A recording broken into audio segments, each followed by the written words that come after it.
a testing 1, 2, 3 for me? Yeah, one, two, three, four, five, six.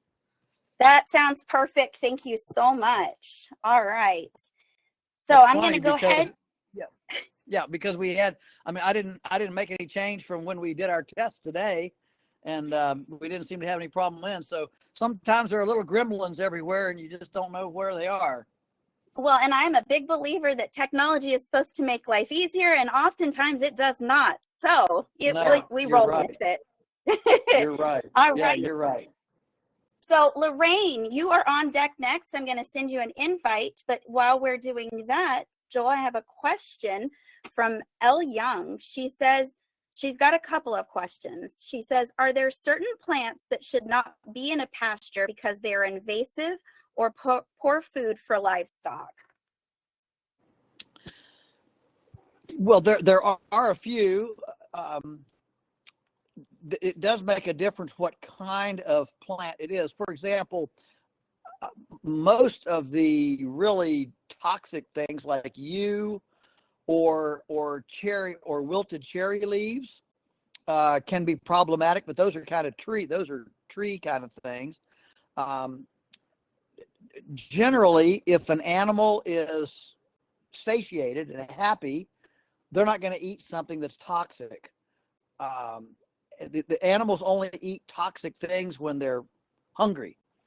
And so if you're trying to move your pasture to a better quality, a better percentage of high quality things, then this controlled grazing, and I can't emphasize enough, even on a small scale, what moving the animals every day or two can do for your pasture, because you're concentrating your mowing, if you will. You're concentrating your mowing, and you're allowing the rest period to let all the plants come back. Generally, if an animal finds a weed, we call it a forb palatable, I don't consider it a negative in the pasture. In fact, the native prairie in America, there were about 2,000 species of weeds and only about 60 species of grass. And so a lot of what the animals were eating were flowers, were chicory and plantain and goldenrod and things like that. So generally, anything that's poisonous is just not a problem. There aren't but a couple of things that are, and if they are, the animals will not eat them if they're not hungry. Perfect. Thank you. She also says, how do you get rid of the invasive plants using natural methods? Well, it makes a big difference what the invasive plant is. If you give me a name of something, we can talk about specifics, but generally, your vegetation is a physical manifestation of the management that's happened on that pasture. So if you're just running your animals, a cow, a llama, an alpaca, sheep, goat, out on a pasture, and they're just there all the time, that pasture is going to get weedier and weedier every single year, because the animals are going to eat the good stuff and leave the bad stuff. So the only way that you can change that, around here we say, change the management, you change the vegetation. If you want to change the vegetation, you change the management. The unpleasant plants in your pasture they're not the problem. The problem is your management of that pasture. And that's why moving the animals around, intensifying even if you've only got 2 or 3 cows, moving them in tiny paddocks. We can go into detail on that, but I don't want to take up too much time.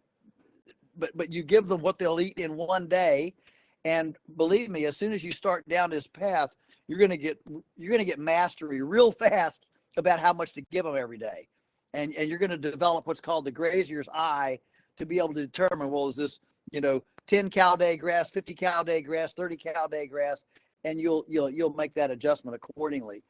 My book, Salad Bar Beef, goes into this in great detail, as well as Polyface Micro for homesteaders. So change the management, change the vegetation. The vegetation you have is a direct result of the management that you've been doing up until now. Perfect. Thank you. Lynn also has a question about, she says she has a pond with an overflow pipe to a creek, and the overflow is leaking from both sides of the pipe. She says it's unknown how long ago it was built. It's original to the property. Do you have any suggestions on how to repair a leaky pond? So let me get this right. It's leaking around the overflow pipe? It says overflow is leaking from the sides of the pipe. Yeah. Okay. So, I like that kind of question. That's got a pretty nice specific answer. So when you put a pipe through a pond dam, what you have is a slippery surface that is very difficult to pack the dirt around in tight enough to stop seepage. And so when you build a pond, you want to put what's called a pond collar. It's called a pond collar. Now you can buy them, from pond, outfits. We used to do that, and we finally then became, simple. And so here's what I would suggest: take a shovel, dig back into where the intake is, where that pipe is, at the intake of the dam.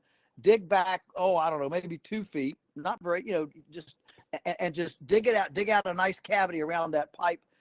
Then go down to Lowe's or Home Depot and get some sackcrete, mix it up in a wheelbarrow, and just blob it in there like just a big old blob. And then you can do the same thing down at the other end, at the excretion end. Dig back into the dam, 2.5 feet. Put a big old blob of concrete. You want that concrete to go all the way around, underneath, all the way around. So you're creating a collar so the water can't seep down along the pipe. The water has to go out to the edge, and don't make the edges of that pond collar. Don't make them smooth. Don't trowel them off. You can even put some jaggeds.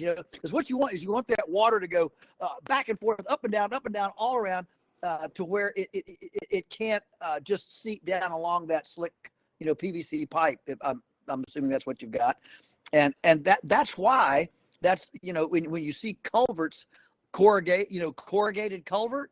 It's not there just for strength. It's there also to create all these little corrugation, variegated edge, so that when you pack the dirt in, the water has to go in and out, and it reduces seepage down along the edge.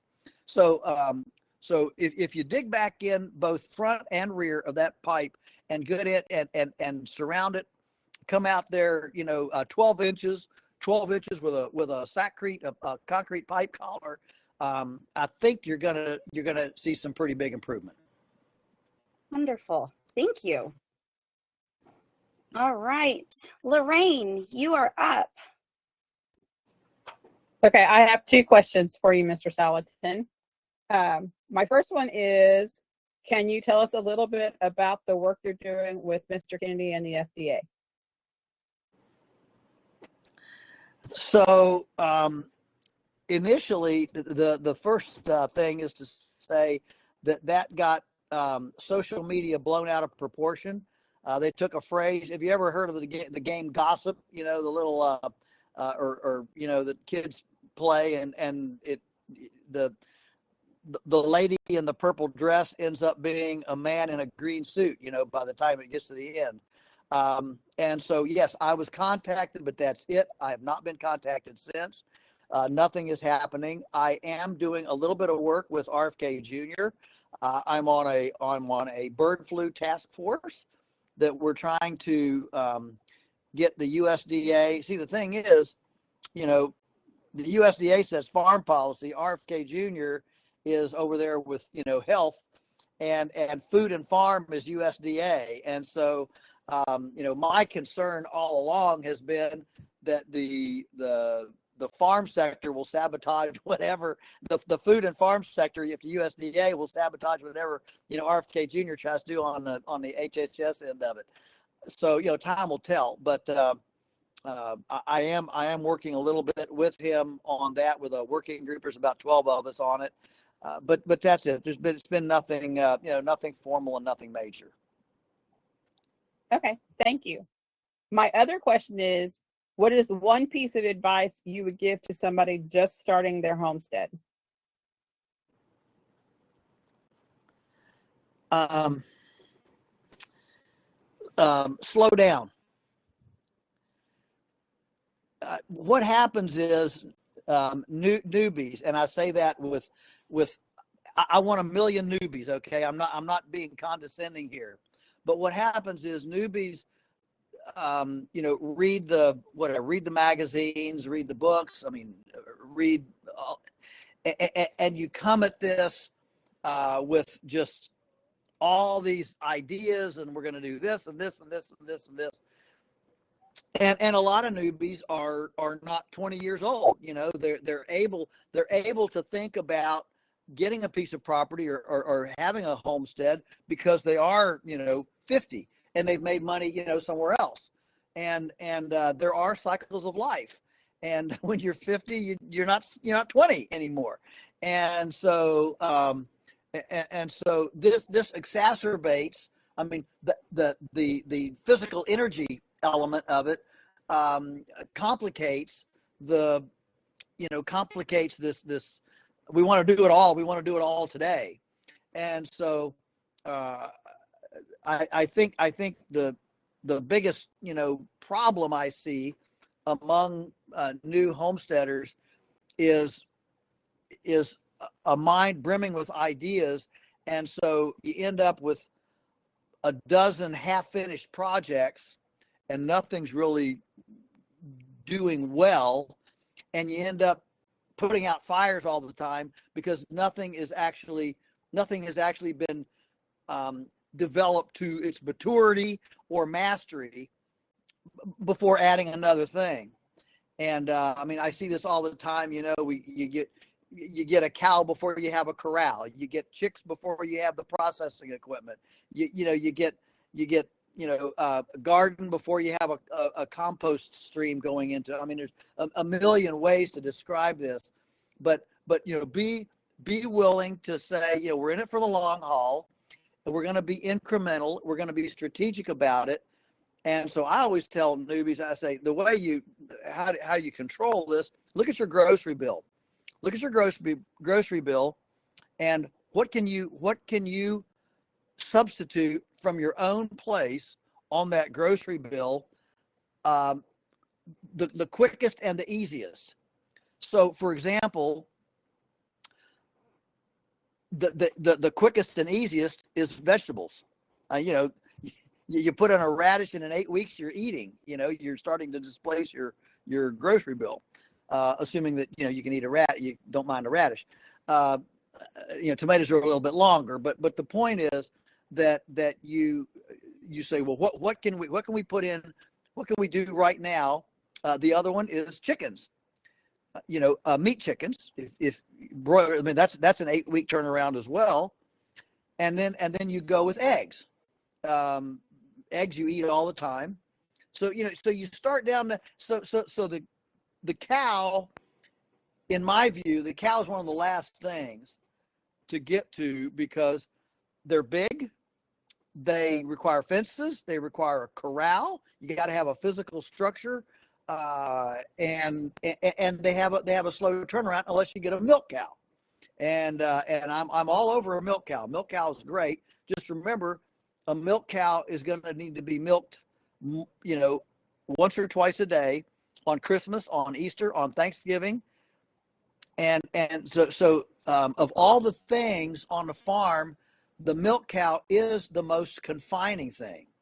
So that's another reason I think I put it kind of at the end of at the tail end, no pun intended, tail end, because that milking milking is, whether you're milking goats, sheep, cow, whatever, milking is the most confining thing you can do on a farm. I mean, chickens laying eggs, you can leave them a couple days, or a neighbor, anybody can come over, grab, pick the eggs out of the nest box.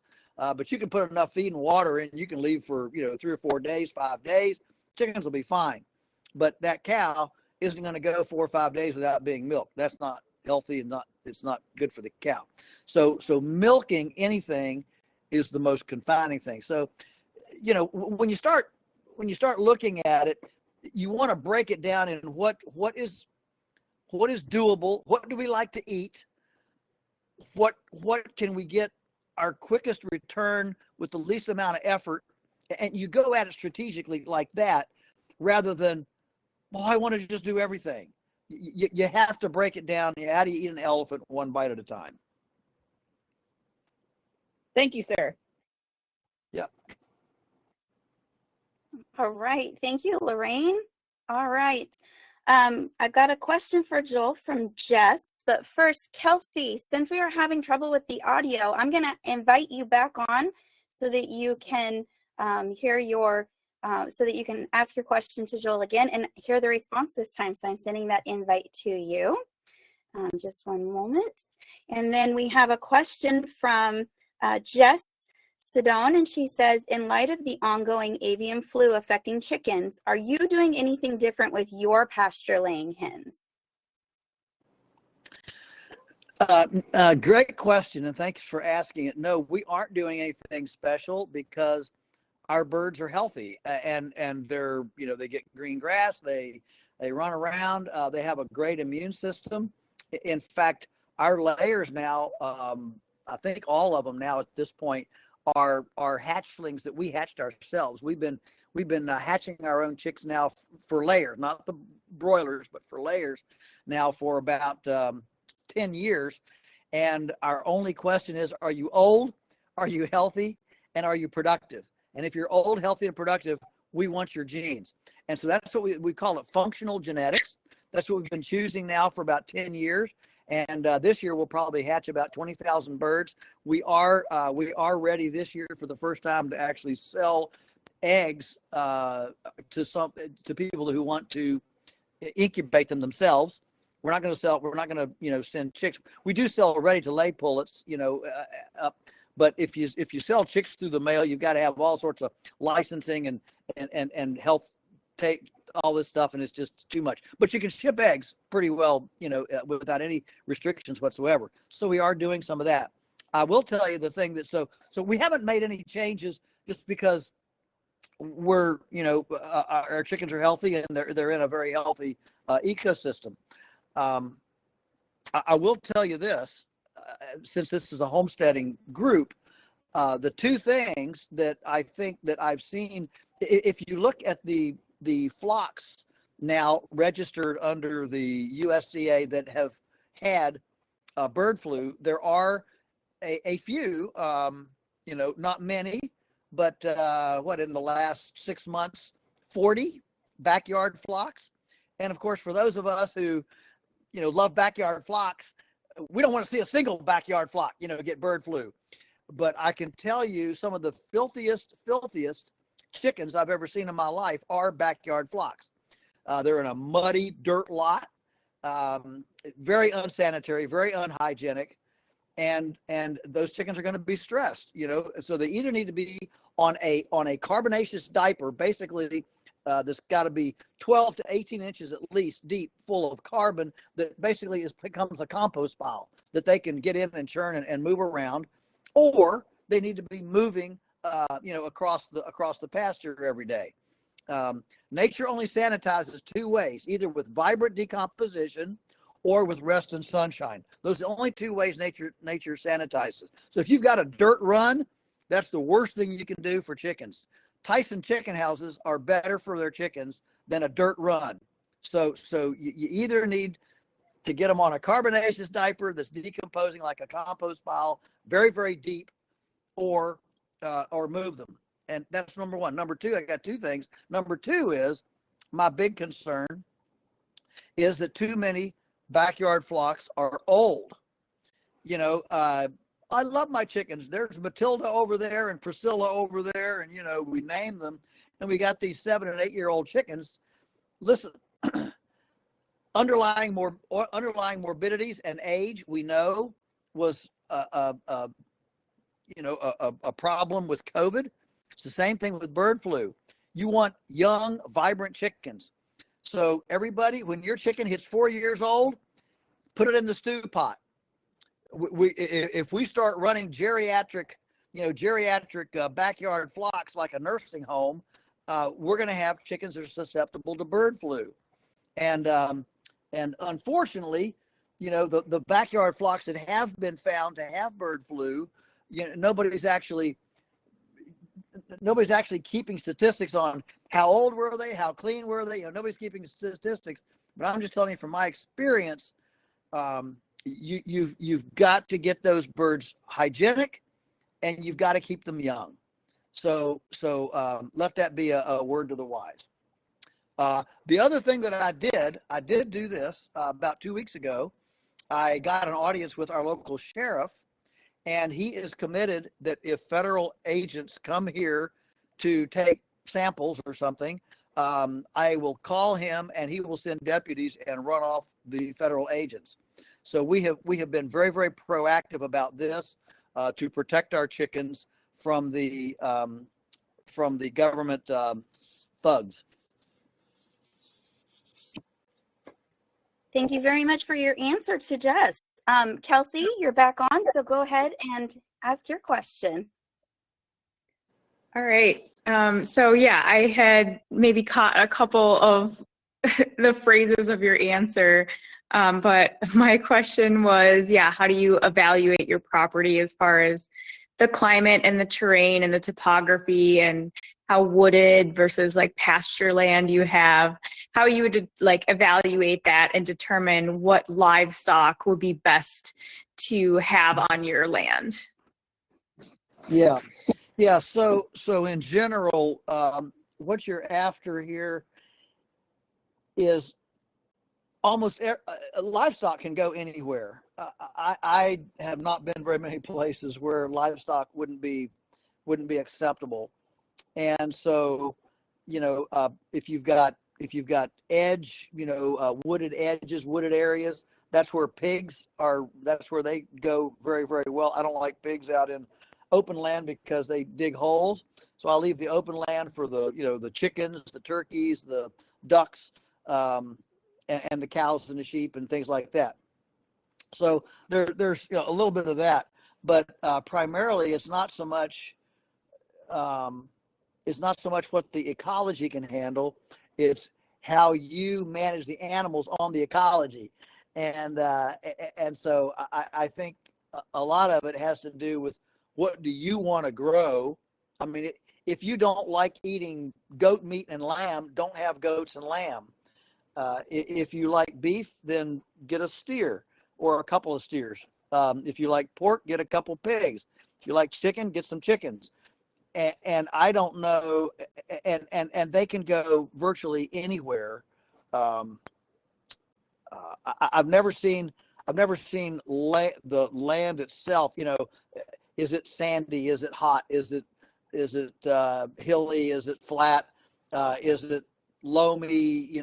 I've never seen the land itself be a limitation on the animal that I would put on it.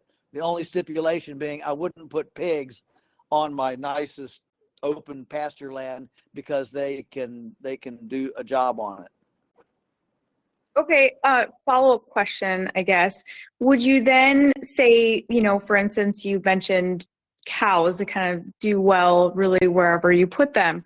Would you do the research to try to find a breed, a special like breed of cow or something that does best in your area, or like talk to people in the area and find out what breeds they have? Or is that less important?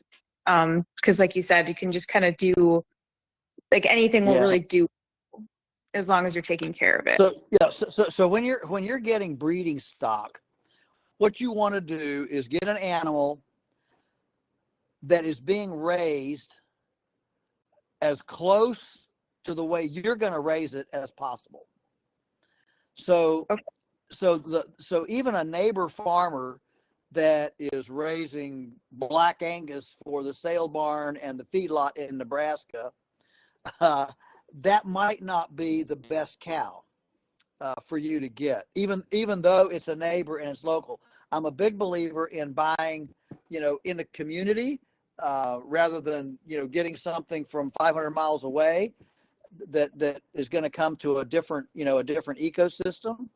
But that said, find somebody who is raising animals for the same kind of purpose or vision that you're raising them for. Preferably a farm that's doing rotational grazing, a farm that's direct marketing, selling grass finished beef, for example. If you want to grass finish beef, try to get an animal from somebody that's doing grass finished beef.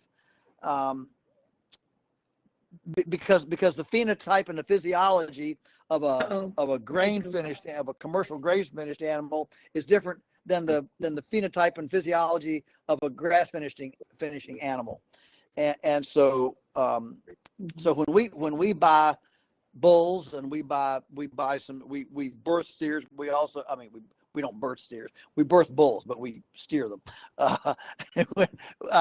When we buy weaned calves in the fall, we buy them straight off of farms that are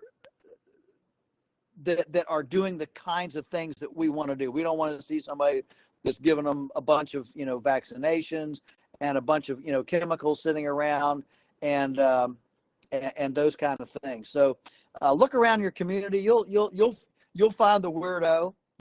Find the maverick. And you'll find the maverick, and that'll be what you're looking for.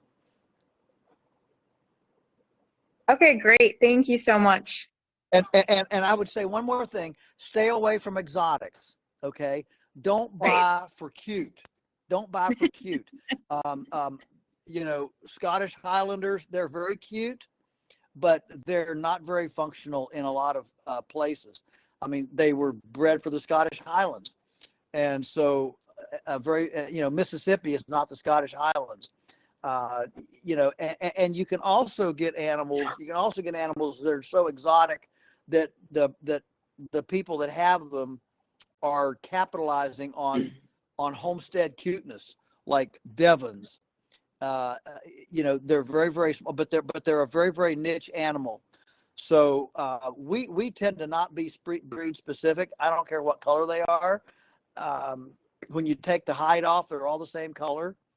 And so what you're looking for is functionality for what you're trying to do, as proximate to you as possible, so the animal isn't moving to a whole different climate, a whole different bioregion.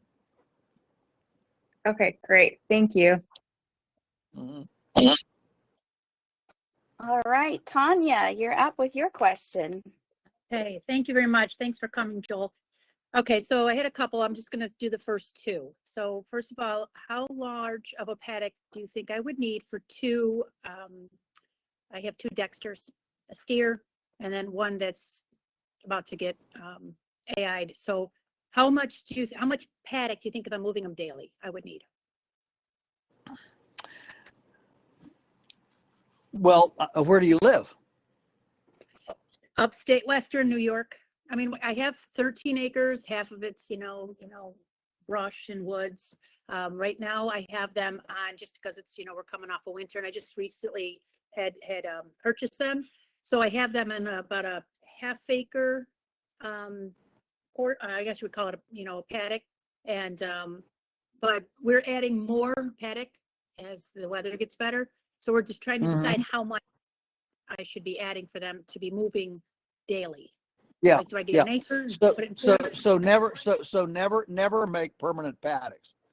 Never make permanent paddocks. So you're going to use, you are going to have a network of permanent fence around, creeks and woods and garden and house and things like barn lot.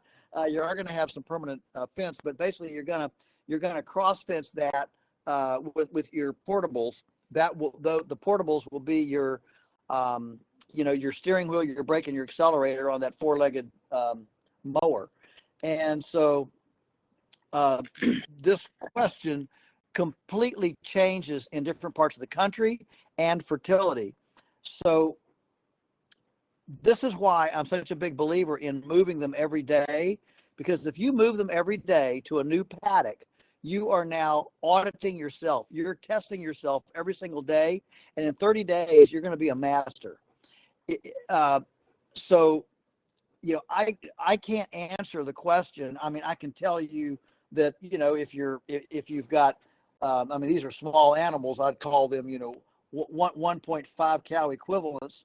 So, if you've got 30 cow day grass, 30 cow day grass would be 30 cow days per acre. Okay. So 30 cow day grass, you would want to put them on 1/20th of an acre. 1/20th of an acre is about 5,000 square yards. So a 20th of an acre would be 250 square yards. Did I do that right? I think I did. Yeah. 250 square yards. Well, what does 250 square yards look like? Well, it looks like, 25 by 10. It looks like, the squarer you make it, the better. But you see where I'm going with this. Mhm. And so the critical thing is to know how much you gave them. If you don't know how much you gave them today, you don't know how to adjust it tomorrow. So go out and guess on a paddock. Give them what they'll need for a day. If they're unhappy and overgraze it, you graze it too short, they're unhappy at 1 o'clock or whatever, they're complaining. Oh, I didn't give them enough. Well, you give it a little more tomorrow. Okay. But if you don't know how much you gave them today, you can't make an adjustment. Right. So you have to keep up with, well, did I give them 250 square yards or 300 square yards or 400 square yards or whatever? Now, on our place, we do everything by the acre, but on a very, very small place, you might do everything, literally by the number of square yards, and you can make your adjustment. And so, the answer, how big does a paddock be? There's so many variables: how big the animal is, what time of year, how much the grasses grow, what your fertility is, all those kinds of questions. But the main thing is just start, give them what you think they'll eat for a day. Tomorrow, look at them. Was it too much? Was it too little? Make your adjustment. And in 30 days, you're going to become an expert. And there are very few things that you can become an expert at in 30 days. Right. Okay. When you saying movable paddock, so if we get that electric poly rope, should I be doing like 1 or 2 or 3? How many times should I be making them? How many strands should I be doing? How many strands? Oh, that's the beauty of cows. Cows, one strand is plenty. You don't need 2, 3. Now, if you have goats, you're going to need 3 strands. Sheep, you can do with 2 strands. Cows, 1 strand. That's the beauty of cows. Are the easiest thing of all the livestock to control, which is, the nice thing, because they're the biggest, so they're the most intimidating, but they're the easiest to control with electric fence. 1 strand is plenty. Okay. And Miranda, I sent you a couple. Can I do one more? Thank you. So we had somebody speak I think it was last month or the month before, and she had mentioned different diseases. I guess you were talking on different zoonotic diseases that she tests on her cows. And this would be for like raw milk consumption. And they were like, tuberculosis, brucellosis, the BLV, the VD, Jones, the Neospora, mycoplasma, Q fever, and staph.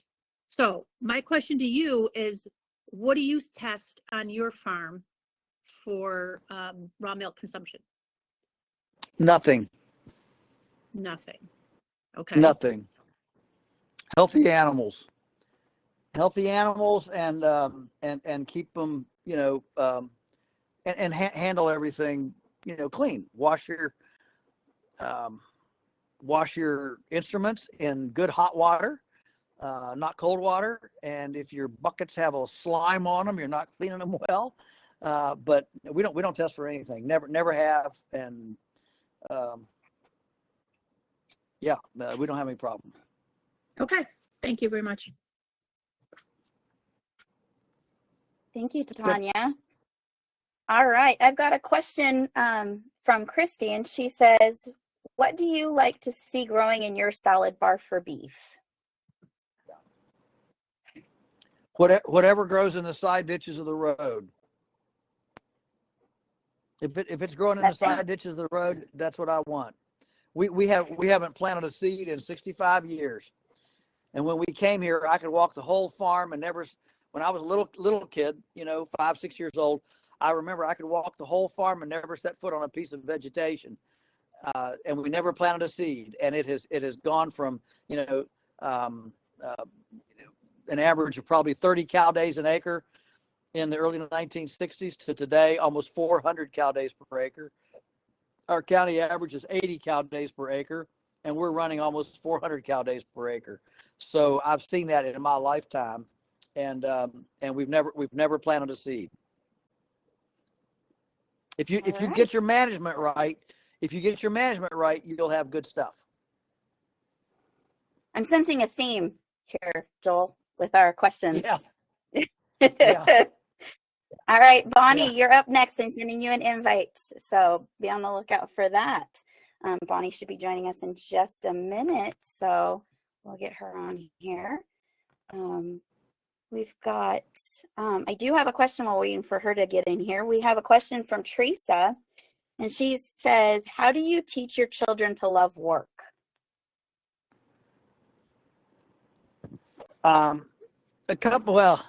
I wrote a whole book on this called Family Friendly Farming. So, if you want the whole shebang on that, get that book. But a couple little, quick things. Number one is praise. Stephen Covey in 7 Habits of Highly Effective People, he says you've got to do 10 praises for every criticism. And so, the first time your kid splashes soap suds all over the kitchen, don't complain about the soap suds over the kitchen. Praise them for being a big helper. If the first time your child bends over nails, trying to pound nails, don't complain about the bent over nails. If you want a helper at 16 that can really do something, praise them at 3 when they're bending over nails. So praise. That's number one. Number two, make work fun. Don't say go weed the green beans. Go out and make it a competition. Put a survey ribbon down there and say we're going to have a race, and whoever wins, will win. Children love competition. They love games. Turn your work into that. Number 3 is turn your kids into entrepreneurs.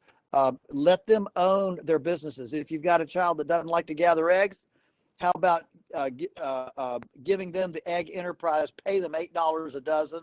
I know you're choking on that. Pay them $8 a dozen. Let them keep their feed bill. Decide the chickens, feed them and water them. And guess what? They're going to be excited about gathering those eggs to get that money in their pocket. So you turn them into entrepreneurs instead of just giving them chores to do. And finally, I would say make sure that they're rewarded for performance and not time. So make all the tasks performance oriented, not time oriented. Never say go pull weeds for 30 minutes. Mark what you want them to weed. I don't know why I'm stuck on weeding, but anyway, that's a kind of a mundane thing. But instead of saying go weed the green beans for 30 minutes, go out and mark, here to here. When you're done, I'll read you a story, or you get an ice cream cone, or you get a quarter, or whatever, age appropriate incentive it is. Many parents tell me, my kids dawdle, they dawdle all the time. Well, it's because you're giving them time oriented tasks instead of performance oriented tasks. When you give time oriented tasks, there's no incentive to hurry up and get it done efficiently, because you don't get any more for doing it fast or doing it slow. And so make it a task oriented thing, and then they're gonna learn to be efficient and get with it. Thank you for that answer. All right, Bonnie, you're up.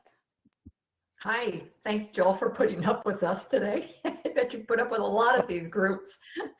Hey, I have a quick question.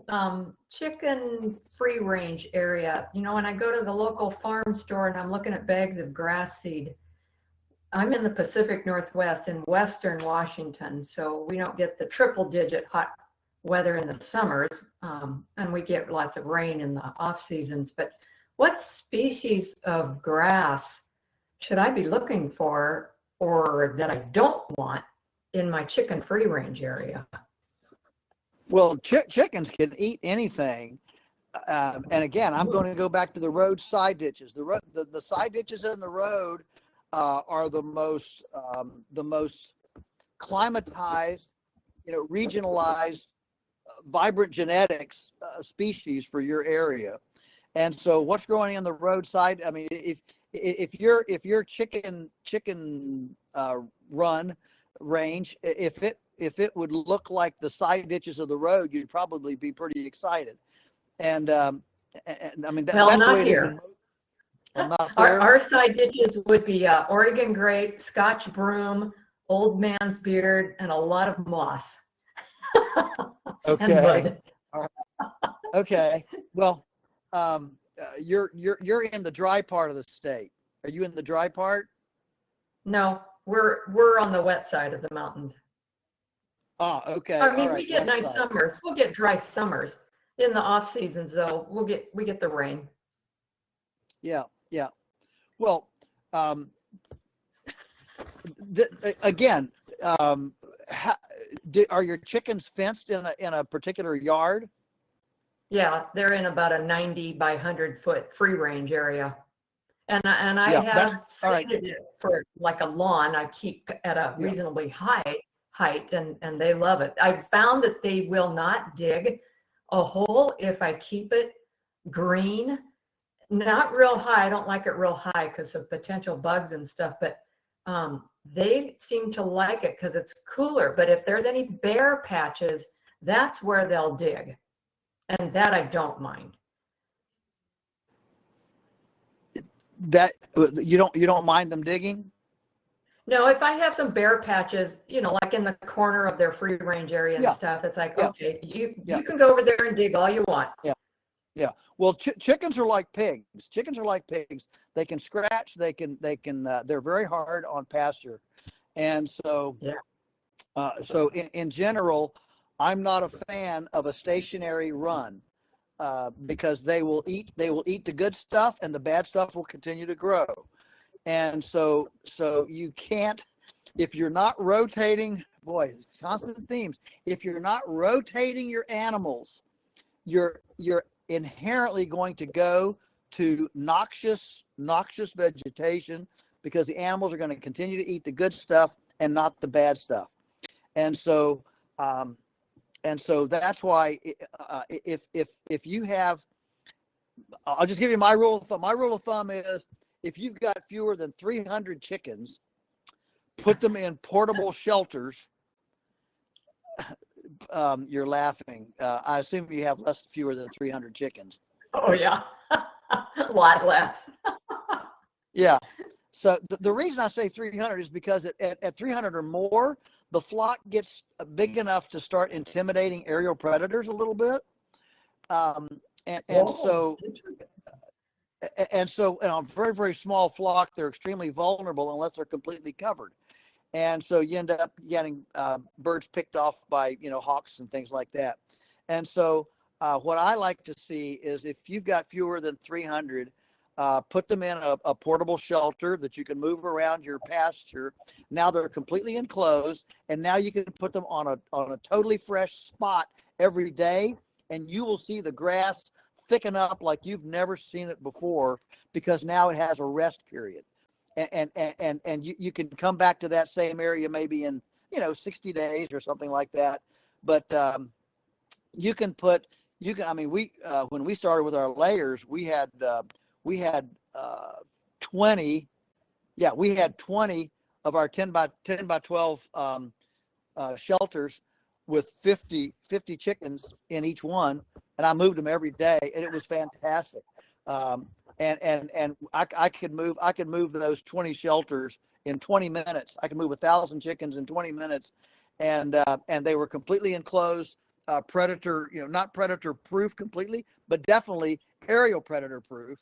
And then I could give the grass, that rest period, and the grass just got thicker and thicker and thicker every year. So Yeah. it's the rest period. So what stimulates the forage ecology is disturbance, very short-term disturbance, and then rest period. Disturbance, rest period. And when you're not rotating them around and they're on the same place all the time, they're all animals eat ice cream. They eat dessert first. They're going to go to the most palatable species, and they're going to eat that into the ground. And the stuff you don't want is going to grow up and go to seed, and it's going to take over. Okay. So then let me ask you this. Now, I have discovered that they like the grass, and they love it when it's mowed. And I get out there with an electric mower, and they either follow me or they're right in front of me. But that produces, I don't bag it. So that produces grass clippings, and I understand Yeah. that chickens really should not eat grass clippings. So maybe I should be bagging it. Oh no, they love grass clippings. What you're doing there? Here's what's happening. You are shortening the grass. Chickens love fresh shoots, fresh, new. They can't masticate. They're not a cow. They can't masticate a 9-inch piece of grass. I mean, their beak and their physiology. They don't know what to do with a 9-inch blade of grass. They like blades that are like 2 inches long. That's the chicken's ideal thing. So when you're mowing through there, you're making those clippings. No, they love that kind of stuff.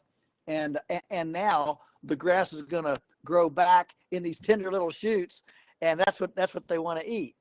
And so yeah, but doesn't grass clippings can't grass clippings create an impacted crop or a sour crop? Nah, not if they're doing that. You got stupid chickens. No, they again, if they're in a balanced diet situation, we've never had a chicken. What makes that happen is if your feed is ground too fine, like talcum powder. Sometimes it can be ground too fine, and if it's ground too fine, sometimes it'll impact in the crop because it's how hard it is to eat flour.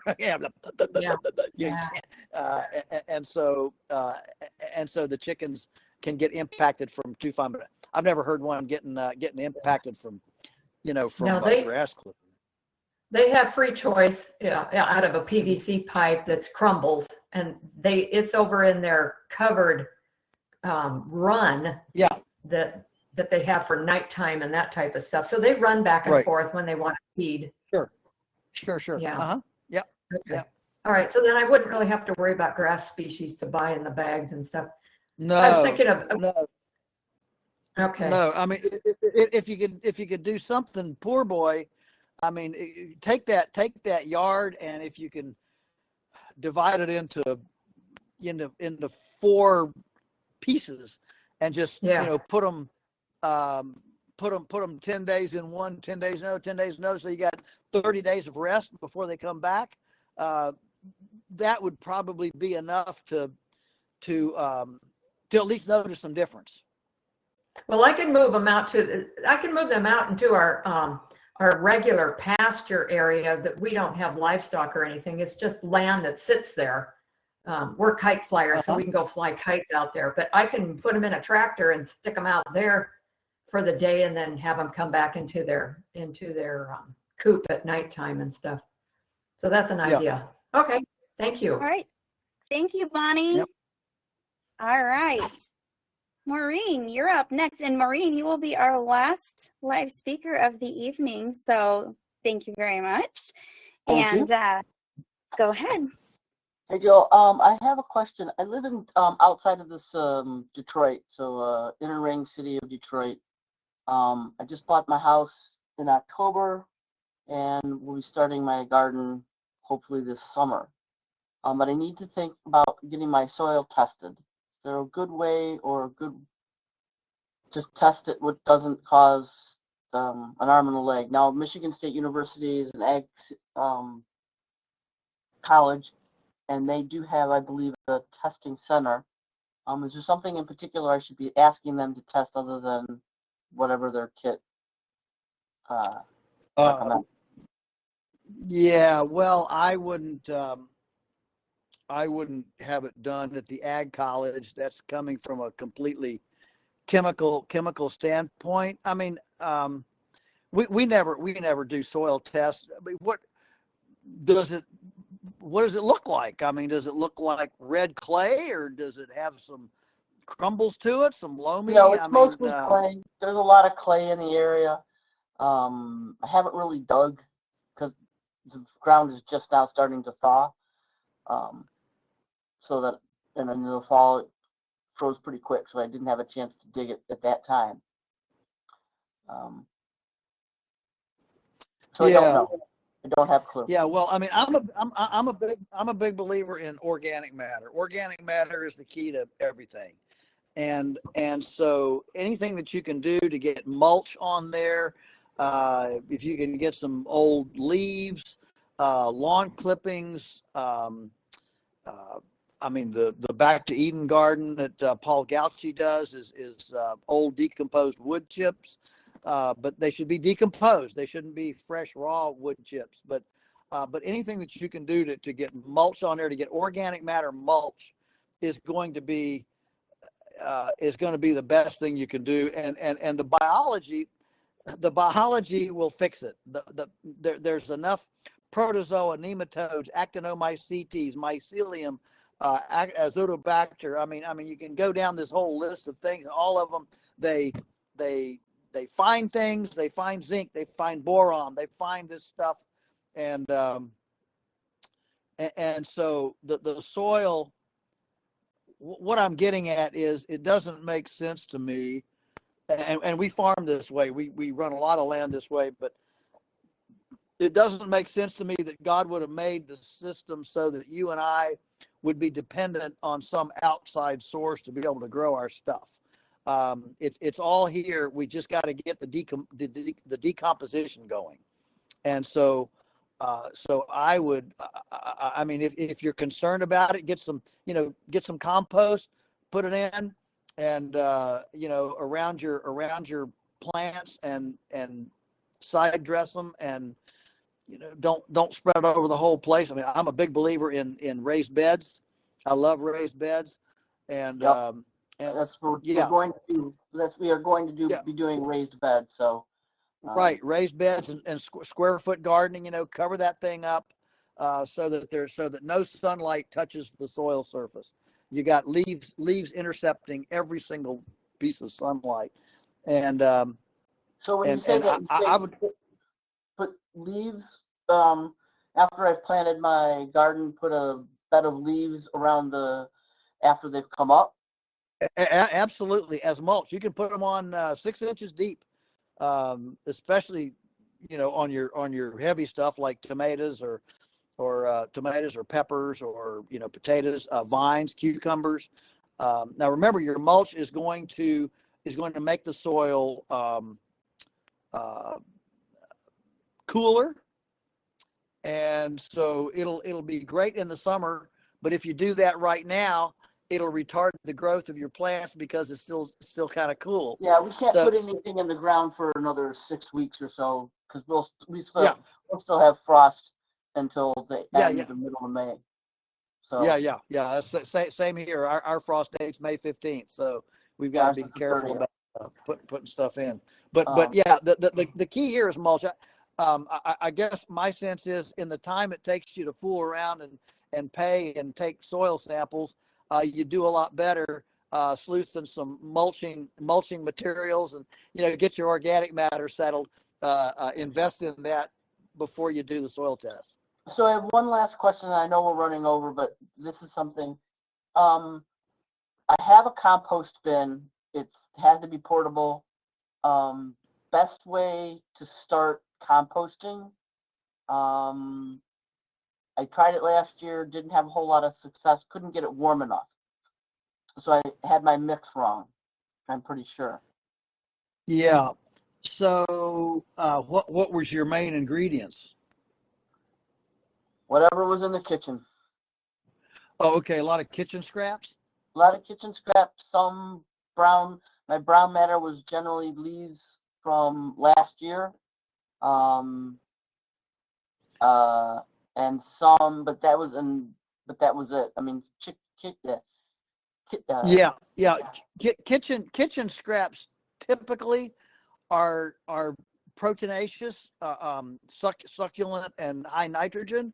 You know, if you got green lettuce leaves and things like that, kitchen scraps are notoriously succulent and high in nitrogen, and so probably you're low in carbon, which is your brown stuff, your leaves, uh, old hay, dried brown stuff, and so I expect you were too heavy on your nitrogen and too low on your carbon. And Okay. so that's why I think if you take the time you were going to spend fooling with soil tests and sleuth out, find some where does the city dump leaves, where or neighbors, or can My you yard is find full of them. Across the street, I can get all the leaves I need. Yeah, there you go. So just deciduous leaves are some of the best mulch you can buy because they're already 35-to-1 carbon nitrogen, and for perfect compost you want about 30-to-1, 30 parts carbon to 1 part nitrogen, and leaves are already 35-to-1. That's why you can put a pile of leaves up, wet it down, and it'll just start composting just automatically because it's so close to the 30-to-1 ratio. So sounds like you're in good shape. Go forward in faith, not fear. Go forward in faith in the biology, the biology and God's pattern works, and just go forward in faith and you'll be fine. Thank you. Appreciate it.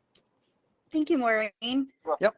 Joel, that was our last question. So I just want to thank you for coming on and answering all of these questions for our ladies. We have certainly enjoyed it. And just from the bottoms of our hearts, thank you so much. This has been a lot of fun for us. Good. Well, you're welcome, and it was delightful for me. Yes. Thank you. Wonderful. Wonderful. All right. Well, Joel, we'll let you go for the evening.